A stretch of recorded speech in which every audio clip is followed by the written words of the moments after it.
എല്ലാവർക്കും നമസ്കാരം. നമ്മുടെ പുതിയൊരു വീഡിയോയിലേക്ക് നിങ്ങൾക്ക് എല്ലാവർക്കും വീണ്ടും സ്വാഗതം. യെസ്, അതാണ്. അപ്പൊ പുതിയൊരു ദിവസം പുതിയൊരു തുടക്കം. ഞാനും അമ്മൂട്ടി വീണ്ടും വന്നിരിക്കുകയാണ്. അമ്മൂട്ടി പറഞ്ഞോളൂ, ഇന്ന് എന്താണ് പരിപാടി? Read write challenge. ഇത് കേൾക്കുമ്പോ തന്നെ എല്ലാവർക്കും വളരെ ഈസി ആണെന്ന് തോന്നും. വായിക്കുക, എഴുതുക വളരെ ഈസി ആയിട്ടുള്ള പരിപാടിയാണല്ലോ. നമ്മള് സ്കൂളിലൊക്കെ പഠിക്കുമ്പോഴത്തേന് ശരിക്കും നമ്മൾ ടീച്ചർമാര് പറയും, അതുപോലെ തന്നെ നമ്മൾ നോട്ട് എഴുതും. അതേപോലെ ഒരു കോൺസെപ്റ്റ് ആണ്. ബട്ട് ഇതിനകത്ത് വൺ ചലഞ്ച് ആണുള്ളത്, വൺ ടാസ്ക് ആണുള്ളത്. അപ്പൊ ഈ ടാസ്കിന് അവസാനം വീഡിയോ അവസാനിക്കുമ്പോ തന്നെ എഴുതി വെച്ചത് എങ്ങനെയാണെന്ന് കേൾക്കുമ്പോഴായിരിക്കും അടാറ് കോമഡി ഉണ്ടാവുക. അല്ല അമ്മൂട്ടി? അമ്മൂട്ടിയൊക്കെ എങ്ങനെ എഴുതി വെച്ച് ഇന്ന് കാണേണ്ടിയിരിക്കണു ഗൈസ്. അല്ലാതെ തന്നെ പറഞ്ഞിട്ട് എഴുതാൻ പറ്റുന്നില്ല. അതെ, ഇനിയിപ്പോ ഇങ്ങനെ പറഞ്ഞു കഴിഞ്ഞാൽ എങ്ങനെ പറ്റുമെന്ന് നിങ്ങൾ ഇത് കാണേണ്ടിയിരിക്കണം. കാരണം എന്താണെന്നറിയോ, ഇത് നിങ്ങൾ പറയും ഇത് എങ്ങനെ എഴുതുമ്പോഴത്തേന് ഇങ്ങനെ ആയി പോകുമെന്ന് ചിന്തിക്കാൻ ചാൻസ് ഉണ്ട്. അതൊക്കെ പറഞ്ഞുതരാം. അപ്പൊ അതിനു മുന്നേ തന്നെ നമുക്ക് നമ്മുടെ വീഡിയോയിൽ കാണാൻ വേണ്ടി വന്ന നമ്മുടെ ഫാമിലിയിലുള്ള എല്ലാവരെയും വെൽക്കം ചെയ്തല്ലോ മുടി. അപ്പൊ ഇന്നത്തെ ഞങ്ങളുടെ വീഡിയോ കാണാൻ വേണ്ടി വന്ന നിങ്ങൾക്ക് എല്ലാവർക്കും ഞങ്ങളുടെ ഹൃദയം നിറഞ്ഞ സ്വാഗതം. അപ്പൊ റീഡ് ചെയ്യുന്ന ഒരാള് ഗൂഗിളിൽ നിന്ന് ഒരു ചെറിയൊരു പാരഗ്രാഫ് എടുക്കാം, ഇഷ്ടമുള്ള ടോപ്പിക് എടുക്കാം. ഇഷ്ടമുള്ള ഒരു ടോപ്പിക് എടുത്തിട്ട് അതിനെ വായിക്കാം. ഓപ്പോസിറ്റ് നിൽക്കുന്ന ആളുടെ ചെവിയിൽ ഹെഡ്സെറ്റ് ആയിരിക്കും. വിസ്പർ ചലഞ്ച് ഒക്കെ കണ്ടിട്ടില്ലേ? ഹെഡ്സെറ്റ് ചലഞ്ചറൊക്കെ നമ്മൾ ചെയ്തിട്ടില്ല, അതേ കോൺസെപ്റ്റ് ആണ്. അപ്പൊ ചെവിയിൽ ഹെഡ്സെറ്റ് വെക്കും. ഓക്കെ, ഹെഡ്സെറ്റ് വെച്ചതിന് ശേഷം അത് ഹൈലി ഭയങ്കര നമുക്കൊന്നും കേൾക്കാൻ പറ്റാത്ത രീതിയിലുള്ള മ്യൂസിക് ആയിരിക്കും. അതിനുശേഷം ഇപ്പൊ അമ്മു ആണ് വായിക്കുന്നതെങ്കിൽ അമ്മു വായിക്കുക, ഞാൻ ഓപ്പോസിറ്റ് ഒരിടത്ത് ഇരിക്കും, ഇരുന്നിട്ട് അത് എഴുതും. എഴുതിയതിന് ശേഷം ലാസ്റ്റ് അത് വായിക്കും. ഇതിനകത്ത് റൂൾ എന്താന്ന് വെച്ചിട്ടുണ്ടെങ്കിൽ റിപ്പീറ്റ് ചോദിക്കാൻ പാടില്ല. അതായത് എന്താ പറഞ്ഞ ഒറ്റ പ്രാവശ്യം പറയുള്ളൂ, അത് മനസ്സിലാക്കി എഴുതിക്കോണം. എഴുതാതിരിക്കരുത്. അത് കുറച്ച് കഷ്ടപ്പാട് പിടിച്ച ടാസ്ക് ആണ് അമ്മൂട്ടി. അമ്മൂട്ടി, അപ്പം നമുക്ക് നേരെ തുടങ്ങിയാലോ? റീഡ് റൈറ്റ് ചലഞ്ച് തുടങ്ങാൻ വേണ്ടി പോവാണ്. ഇതുപോലെ അടിപൊളി ഗെയിംസ് ഒക്കെയാണ് ഞങ്ങൾ ആഗ്രഹിക്കുന്നത്. അപ്പൊ ഇതുപോലത്തെ നല്ല അതായത് നമുക്ക് ചെയ്യുമ്പോഴത്തേനും ഒരു എന്റർടൈൻമെന്റ്, നല്ല രസകരമായിട്ട് ചെയ്യാൻ പറ്റിയ ഗെയിംസ് ഒക്കെ നിങ്ങൾ കമന്റ് ചെയ്യുക അല്ലെ? അതുപോലെയുള്ള ചലഞ്ചും കാര്യങ്ങളൊക്കെ കമന്റ് ചെയ്യുക. അപ്പൊ നമുക്ക് എൻജോയ് ആയിട്ട് നമുക്ക് എല്ലാവർക്കും ഒരുമിച്ചിരുന്ന് കാണുകയും ചെയ്യുകയും അല്ലെ? അപ്പം നമ്മൾ നേരെ നമ്മുടെ റീ റൈറ്റ് ചലഞ്ചിലേക്ക് പോവാണ്. അപ്പൊ ആദ്യം ആരാ അങ്ങോട്ട് റീഡ് ചെയ്യാൻ വേണ്ടി പോന്നെ? ആദ്യം ഞാൻ വായിക്കാം. ഓക്കെ, അമ്മൂട്ടി ആദ്യം വായിക്കുന്നു, ഞാൻ എഴുതുന്നു. സോ ഞാൻ പേനയും ഡയറിയും ഒക്കെ കൊണ്ടുവന്നു. എനിക്കുള്ള മ്യൂസിക് റെഡിയാണ്. ഇത് കഴിയുമ്പോഴത്തേന് അറിയാം ശരിക്കും. അപ്പൊ നേരെ ഞാൻ ഇരിക്കാൻ വേണ്ടി പോണേ, ഇരുന്നിട്ടാണ് എഴുതുന്നത്. ഓക്കെ, മ്യൂസിക് വെക്കട്ടെ? ഓക്കെ, ഞാൻ മ്യൂസിക് വെക്കാം കേട്ടോ. റെഡി? ഓക്കെ, ഞാൻ സെറ്റ് ആക്കി വെച്ചിട്ടുണ്ട്. മ്യൂസിക് പ്ലേ ആക്കിയിട്ടുണ്ട്. അപ്പൊ ഞാൻ പറയട്ടെ? അതുപോലെ കേൾക്കുന്നില്ല. Hello mister. ആയോ? ഓക്കെ, ഞാൻ എന്താ എഴുതാൻ വേണ്ടി റെഡി ആയിട്ട് പേനയൊക്കെ ഒന്ന് സെറ്റ് ആക്കുക. ഓക്കെ, പറഞ്ഞോളൂ. വീണ്ടും റെഡി? ഓക്കെ, തുടങ്ങാം. വീണ്ടും പിണങ്ങിയോ നീ?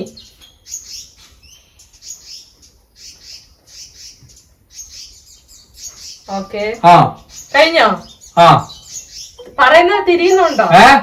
ഇല്ലേ, പറയുന്നത് തിരിയുന്നുണ്ടോ? ഞാനതിന് പറഞ്ഞില്ലല്ലോ, അപ്പോഴേക്ക് എടുത്തു തുടങ്ങി. ഓക്കെ, രണ്ടാമത്തത് പിണങ്ങിക്കോളൂ.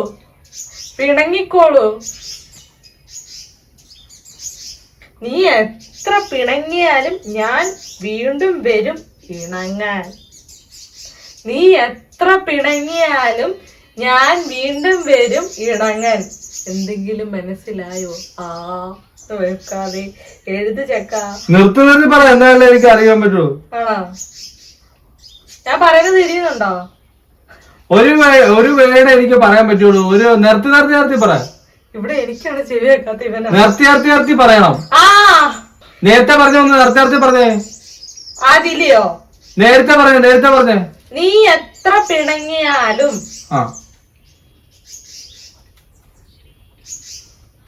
എഴുതിയോ? ഞാനിത് നോക്കി മനസ്സിലാക്കണം. ഞാൻ വീണ്ടും വരും ഇണങ്ങാൻ. നീ എത്ര പിണങ്ങിയാലും ഞാൻ വീണ്ടും വരും ഇണങ്ങാൻ. എഴുതി കഴിഞ്ഞോ? ഏകദേശം കിട്ടുന്നുണ്ട്. ആട്ടി ഓടിച്ചാലും പോകാൻ എനിക്ക് കഴിയില്ല. ഏകദേശം എന്താണ്ടൊക്കെയാണോ, ഞാൻ കാണുന്നില്ല ഗൈസ്. എന്താണ്ടൊക്കെ എഴുതുന്നുണ്ട്, ശരിയാണോ ആവോ? എഴുതിയോ? ആട്ടി ആട്ടി ഓടിച്ചാലും പോവാൻ എനിക്ക് കഴിയില്ല എഴുതിയോ? വീണ്ടും എഴുതാൻ പോകണം. ഇതാരോട് ഞാൻ പറയാ?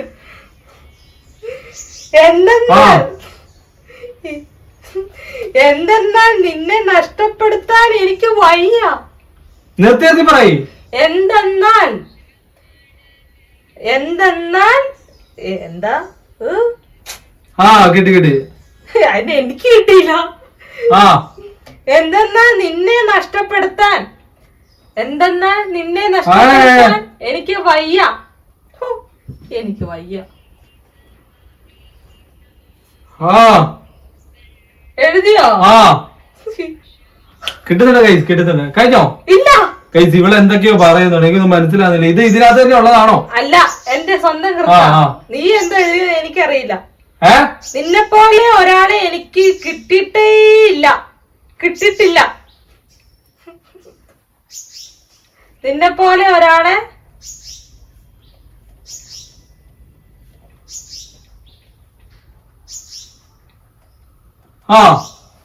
അത്രക്ക് ഇഷ്ടാടാ നിന്നെ. അത്രക്ക് ഇഷ്ടാടാ എനിക്ക് നിന്നെ. ഇവനിത് അറിയുന്നോ? പൊട്ടനായിരുന്നു.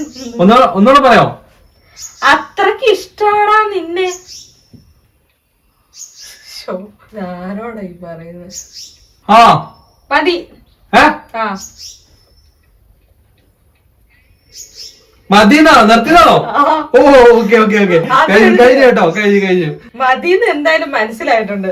ഓക്കെ, ആദ്യം അമ്മൂട്ടി എഴുതിയതൊന്ന് സോറി, ആദ്യം അമ്മൂട്ടി വായിച്ചതൊന്ന് വായിച്ചു, എന്നിട്ട് ഞാൻ നോക്കാം.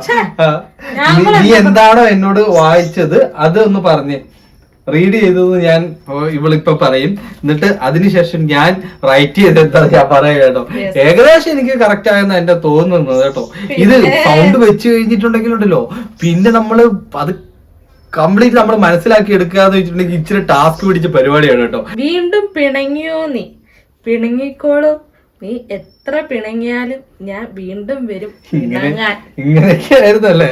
ആട്ടി ഓടിച്ചാലും പോകാൻ എനിക്ക് കഴിയില്ല. എന്തെന്നാൽ നിന്നെ നഷ്ടപ്പെടുത്താൻ എനിക്ക് വയ്യ. നിന്നെ പോലെ ഒരാളെ എനിക്ക് കിട്ടിയിട്ടില്ല. അത്രക്ക് ഇഷ്ടാടാ നിന്നെ. എന്നാ പിന്നെ ഞാൻ വായിക്കട്ടെ. വീണ്ടും എന്നോട് നീ കാണാൻ എന്ന് പറയൂ. നീ എന്ത് മിണ്ടാതിരിക്കുന്നത്? ഞാൻ വീണ്ടും പറക്കാം ഇളകാൻ. ആട്ടി ഓടിച്ചാലും പോകാൻ ഇളകില്ല. എനിക്കറിയുമോ, എത്ര നാൾ നിന്നെ നഷ്ടപ്പെടുത്തിയാലും നിന്നെ പോലെ ഒരാളെ ആകില്ല കിട്ടാൻ. അത്ര അധികമാണ്, അധികം മതി.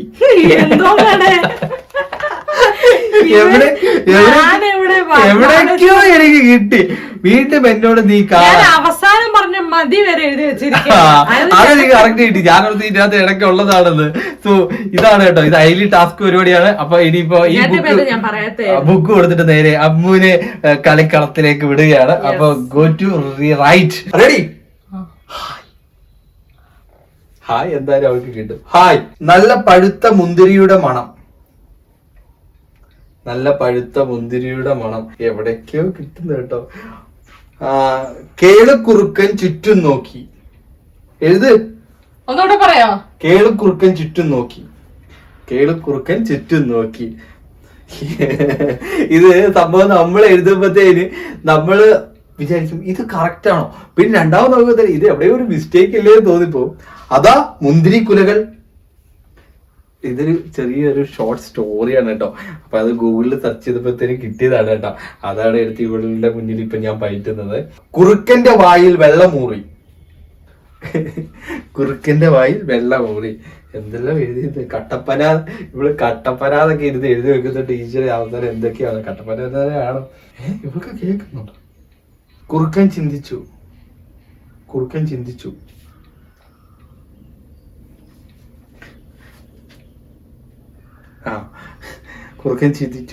കേളുവിന് കൊതി അടക്കാൻ വയ്യ.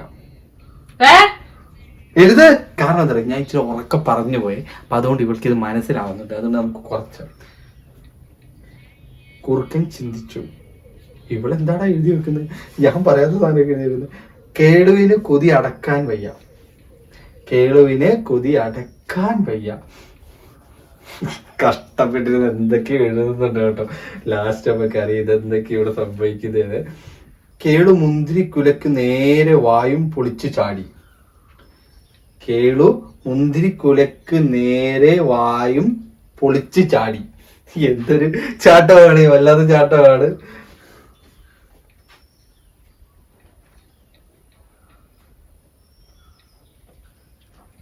എത്ര ചാടിയാലും മുന്തിരിങ്ങ കിട്ടിയില്ല. എത്ര ചാടിയിട്ടും മുന്തിരി കിട്ടിയില്ല.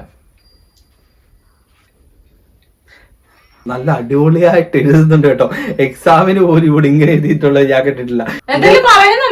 ഇതെല്ലാം കുഞ്ഞിക്കിളി കാണുന്നുണ്ടായിരുന്നു. ഇതെല്ലാം കുഞ്ഞിക്കിളി കാണുന്നുണ്ടായിരുന്നു. നല്ല സ്റ്റോറി കേട്ടോ. വായിക്കുമ്പോഴത്തേന് നല്ല രസം തോന്നുന്നുണ്ട്. ഇതിന്റെ രസം ഇനിയിപ്പോ ഇവളുടെ കഥ വായിക്കുമ്പോഴായിരിക്കും. ഹലോ, ഇവിടെ എന്താണ് എഴുതുന്നത്? ഞാൻ പറയാത്ത സാധനമൊക്കെ ഇവിടെ ഇരുന്ന് എഴുതുന്നത്. Hello hello. കുഞ്ഞിക്കിളി കുറുക്കനെ കളിയാക്കി ചിരിച്ചു. കുഞ്ഞിക്കിളി കുറുക്കനെ കളിയാക്കി ചിരിച്ചു. ചേട്ടാ എന്താ ഞാനിങ്ങനെ തന്നെ എഴുതി കേട്ടോ. ഞാൻ എഴുതിയ കഥ നിങ്ങൾ കണ്ടിട്ടുണ്ടെങ്കിൽ വളരെ കോമഡി. ഇത് നാല് പാടൊക്കെ എന്റെ വേർഡ്സ്. ഇവള് കറക്റ്റ് ഒരു പാരഗ്രാഫ് എഴുതുന്ന പോലെയൊക്കെ ഇരുന്ന് എഴുതുന്നുണ്ട്.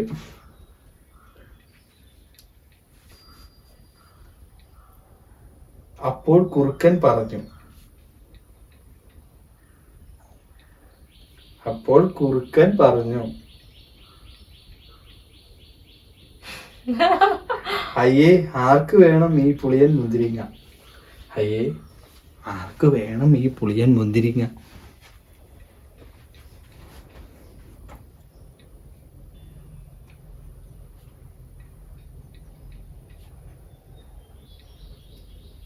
ആ എനിക്ക് വേണ്ട, കുറുക്കൻ നാണിച്ചോടിപ്പോയി. എനിക്ക് വേണ്ട, കുറുക്കൻ നാണിച്ചോടിപ്പോയി. ലാസ്റ്റ് ഒരു മെസ്സേജ് ആണ് കേട്ടോ ഈ സ്റ്റോറിയുടെ. അപ്പോൾ കുഞ്ഞിക്കിളി പറഞ്ഞു കിട്ടാത്ത മുന്തിരിങ്ങ പുളിക്കുക. അല്ല, അപ്പൊ കുഞ്ഞിക്കിളി പറഞ്ഞു കിട്ടാത്ത മുന്തിരി പുളിക്കും. എഴുത്. അപ്പോൾ കുഞ്ഞിക്കിളി പറഞ്ഞു കിട്ടാത്ത മുന്തിരി പുളിക്കും.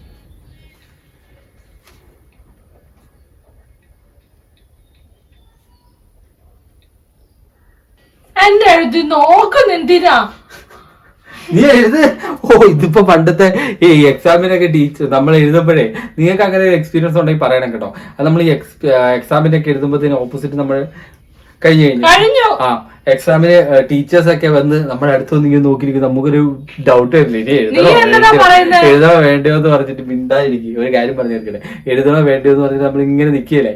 അപ്പത്തേനും നമുക്ക് ആകെ ഒരു ചടപ്പില്ല. അങ്ങനെ എക്സ്പീരിയൻസ് ഉള്ള ഒരു കമന്റ് കേട്ടോ. എനിക്ക് ഇഷ്ടം പോലെ വന്നിട്ടുണ്ട്. അതൊരു എക്സ്പീരിയൻസ് ആണ് ഇപ്പൊ ഇവിടെ കണ്ടത്. Okay, over. എങ്ങനെ ഉണ്ടായിരുന്നു കുട്ടി? പാട്ട് കേട്ട് എഴുതുന്ന ഫീൽ ഒന്ന് വേറെ തന്നെയാ ഗൈസ്. നമ്മൾ വേറെ ഏതോ ലെവലിൽ പോകും. അടി അതുകൊണ്ടാണ് സ്ക്രിപ്റ്റ് എഴുതുമ്പോഴത്തേന് ഞാൻ എപ്പോഴും പാട്ട്. ഓക്കെ, അപ്പൊ ഞാൻ കഥ വായിക്കട്ടെ. കഥ എന്താണെന്ന് കേട്ടോളൂ. അപ്പൊ ഞാൻ നിനക്ക് പറഞ്ഞു തന്ന കഥ ഇതാണ്. ഹായ്, നല്ല പഴുത്ത മുന്തിരിയുടെ മണം. കേളുക്കുറുക്കൻ ചുറ്റും നോക്കി. അതാ മുന്തിരിക്കുലകൾ. കുറുക്കന്റെ വായിൽ വെള്ളമൂറി. മുന്തിരിക്കുലയെല്ലാം വളരെ ഉയരത്തിലാണ്. എങ്ങനെ കിട്ടും? കുറുക്കൻ ചിന്തിച്ചു. കേളുവിന് കൊതി അടക്കാൻ വയ്യ. കേളു മുന്തിരിക്കുലക്ക് നേരെ വായും പൊളിച്ച് ചാടി. എത്ര ചാടിയിട്ടും മുന്തിരിങ്ങ കിട്ടിയില്ല. ഇതെല്ലാം കുഞ്ഞിക്കിളി കാണുന്നുണ്ടായിരുന്നു. കുഞ്ഞിക്കിളി കുറുക്കനെ കളിയാക്കി ചിരിച്ചു. അപ്പോൾ കുറുക്കൻ പറഞ്ഞു, അയ്യേ ആർക്ക് വേണം ഈ പുളിയൻ മുന്തിരിങ്ങ. എനിക്ക് വേണ്ട. കേളുക്കുറുക്കൻ നാണിച്ചു ഓടിപ്പോയി. കുഞ്ഞിക്കിളി പറഞ്ഞു കിട്ടാത്ത മുന്തിരി പൊളിക്കും. ഇതിൽ എനിക്ക് കുറെ കഥാപാത്രങ്ങൾ വന്നിട്ടില്ല. കേളു വന്നിട്ടില്ല. കേളു തന്നെയാണ് ഈ കുറുക്കൻ. ആണോ? കുറുക്കൻ വന്നിട്ടുണ്ട്. അതാ വായിച്ചേ. കുഞ്ഞിക്കിളി വന്നിട്ടില്ല. ഞങ്ങള് കേക്കട്ടെ നീ എന്തൊക്കെയാ. ഹായ്, അത് മനസ്സിലാവും. നല്ല പഴുത്ത മണം. എഴുന്നേറ്റ് ചുറ്റും നോക്കി. അതാ മുന്തിരിക്കുലകൾ. ഇവിടെ സ്വന്തമായിട്ട് കഥയെല്ലാം കൊണ്ടാക്കി കേട്ടോ. സത്യം ഇതൊക്കെ എനിക്ക് കുട്ടേട്ടന് വായിൽ വെള്ളം മൂറി. കുട്ടേട്ടനോ? ഞാൻ പറയില്ല, കുട്ടേട്ടനോ ഒന്നും ഇല്ലായിരുന്നു. ഇല്ലാത്ത ക്യാരക്ടറിന്റെ ഒക്കെ കേട്ടിട്ടുണ്ട് ഗൈസ്. അപ്പൊ ടീച്ചർ അതിൽ ആരാ പേര് പറഞ്ഞേ? കേളു. കേളു എനിക്ക് കേട്ടത് കുട്ടൻ. കുട്ടൻ ചിരിച്ചു. എന്നാ നോക്കടാ മുന്തിരി താടാ. രണ്ടുപേരും കൂടി അടിയായി. മുന്തിരിക്കുലകൾ എവിടെ അടിയായി? താടാ മുന്തിരി താടാ. രണ്ടുപേരും തമ്മിൽ അടിയായി. അതെ, മുന്തിരിക്ക് വേണ്ടി അടി കൊടുങ്ങ. രണ്ടുപേരും കൂടി അടിയായി. മുന്തിരിക്കുലകൾ എടുത്ത് നേരെ ചാടി. ഇതൊക്കെ എപ്പോ ഇത് ഞാൻ പറഞ്ഞ കഥയിൽ ഇതൊന്നും ഇല്ലല്ലോ. ഇല്ലേ, ഇത്രയും നല്ല മുന്തിരി കിട്ടിയിട്ടില്ല. ഇതെല്ലാം ഞാൻ കാണുന്നുണ്ടായിരുന്നു. ഒന്ന് താടാ, എനിക്ക് കൊതിച്ചിട്ട് വയ്യ. അപ്പൊ കുറുക്കൻ വന്നു. അയ്യ, ആർക്ക് വേണം നിന്റെ ഉണക്ക മുന്തിരി? എനിക്ക് വേണ്ട. കുറുക്കൻ ഓടിപ്പോയി. അപ്പൊ കുറുക്കൻ പറഞ്ഞ് കിട്ടാത്ത മുന്തിരി പുളിക്കും. ഇതെന്റെ കഥ. ഇത് ഒരു കഥ, ഇവിടെ കേട്ടത് ഉണ്ടാക്കിയ മറ്റൊരു കഥ. എനിക്കറിയാൻ കാരണം ഇത് അല്ലല്ല, ഇത് സ്വാഭാവികം. ഇതെങ്ങനെ ഞാൻ പറഞ്ഞ കേൾക്കുന്നുണ്ടായിരുന്നോ? ഇല്ല, ഇത് തന്നെയാണോ നീ പറഞ്ഞ? ഇതല്ല, ഇത് ആന അംബാനി തമ്മിലുള്ള വ്യത്യാസമുണ്ട്. ഇതെന്ത് സാധനം? ഇത് വെച്ച് കഴിഞ്ഞാൽ ഒരു കഥ വായിച്ചതുപോലെ തന്നെയുണ്ട്. ഒരു ലോജിക്കലി ഒരു കഥ പോയല്ലോ. കട്ടനും കൂട്ടനും കൂട്ടാട്ടനും കുഞ്ഞിക്കുരങ്ങനും ഒക്കെ കയറി വന്നിട്ടുണ്ടായിരുന്നു ഈ കഥയില്. നിന്റെ കുഞ്ഞിക്കളി വന്നിട്ടില്ല, പക്ഷേ കുട്ടേട്ടൻ വന്നു. ഞാൻ പറയുമ്പോഴത്തേനും മൗത്തിൽ അത് ക്ലിയർ ആവുന്നുണ്ടായിരുന്നോ? കുറച്ച്. ശരി. അതെന്താ അറിയോ, നമുക്ക് ഇത് വായിക്കുമ്പോഴത്തേ ഇവര് പറയുമ്പോഴത്തേനും നമുക്കൊരു നമ്മൾ എഴുതുമ്പോ നമുക്കൊരു കഥ വരും. ആ കഥ വെച്ചിട്ടാണ് നമ്മൾ മെനഞ്ഞെടുക്കുന്നത്. ടിഞ്ചൻ വായ അനക്കുന്നത് ഏകദേശം തിരിഞ്ഞാലും സംഭവം അത് കറക്റ്റ് ആയിട്ട് വരത്തൊന്നുമില്ല. നമുക്കൊരു സ്റ്റോറി കിട്ടും. സംഭവം കൊള്ളാം, നല്ല പരിപാടി. നിങ്ങൾ എന്തായാലും വീട്ടില് ഇതുപോലെയൊക്കെ നമ്മുടെ വീട്ടില് നമുക്ക് അനിയന്മാരും അനിയത്തിമാരും കൂട്ടുകാരും കസിൻസും ഒക്കെ വരുമ്പോഴത്തേനും ചെയ്തു നോക്കട്ടോ. നല്ല അടിപൊളി ഗെയിമാണ്. കാരണം അവർക്ക് ഇതുപോലെ നല്ല ഹെഡ്സെറ്റിൽ നല്ലൊരു മ്യൂസിക് വെച്ച് കൊടുക്കുക, നിങ്ങളൊരു കഥ പറയാ, ആ കഥ അവരെ കൊണ്ട് എഴുതിപ്പിച്ച് കഴിയുമ്പോഴത്തേനും ഓപ്പോസിറ്റ് അവർക്ക് എന്ത് കിട്ടും നോക്കാം. നല്ല രസമാണ് കേട്ടോ. ചിലപ്പോ അവർ എഴുതിയേക്കുന്നൊക്കെ ആറ് കോമഡി ഒക്കെ, പുതിയ പുതിയ കഥകളൊക്കെ നിങ്ങൾക്ക് കേൾക്കാം. നമ്മൾ പറയുന്നതാണോ ഇനിയിപ്പോ അവര് പറയുന്നതാണോ ഏത് ബെറ്റർ നമുക്ക് നോക്കാം. നമ്മൾ പറയുന്നതല്ലാതെ ഇവരെന്തൊക്കെ കഥകൾ ഇതുപോലെ മെനഞ്ഞെടുക്കും എന്നൊക്കെ നമുക്ക് കേൾക്കാൻ പറ്റും. അപ്പൊ ഇതുപോലത്തെ നല്ല നല്ല ഗെയിംസും ചലഞ്ച് വീഡിയോസ് ഒക്കെ നമുക്ക് ഉറപ്പായിട്ട് നിങ്ങൾ കമന്റ് ചെയ്യണം കേട്ടോ. നല്ല രസമാണ്, എൻജോയ് ചെയ്ത് ചെയ്യാൻ പറ്റും ഈ വീഡിയോസ് ഒക്കെ. അപ്പൊ എന്താണെങ്കിലും ഇന്ന് ഞങ്ങൾ യാത്ര പറയുകയാണ്. അപ്പൊ നാളെ എന്തായാലും ഞങ്ങൾ വരും. അപ്പൊ ഈ ഒരു വീഡിയോ നിങ്ങൾ മറക്കാതെ ലൈക്ക് ചെയ്യുക, നിങ്ങളുടെ വിലപ്പെട്ട അഭിപ്രായങ്ങൾ കമന്റ് ആയിട്ട് അറിയിക്കുക, ചാനൽ മറക്കാതെ സബ്സ്ക്രൈബ് ചെയ്യുക, അടുത്തുള്ള ബെല്ലൈക്കൺ ഒന്ന് എനേബിൾ ചെയ്തിട്ട് നാളെ ഉറപ്പായിട്ട് ഒരുമിച്ച് കൂടെ വരിക. അപ്പൊ അടുത്ത നല്ലൊരു വീഡിയോ എടുത്ത് നമുക്ക് എല്ലാവർക്കും വീണ്ടും കാണുന്നവരെ ബൈ.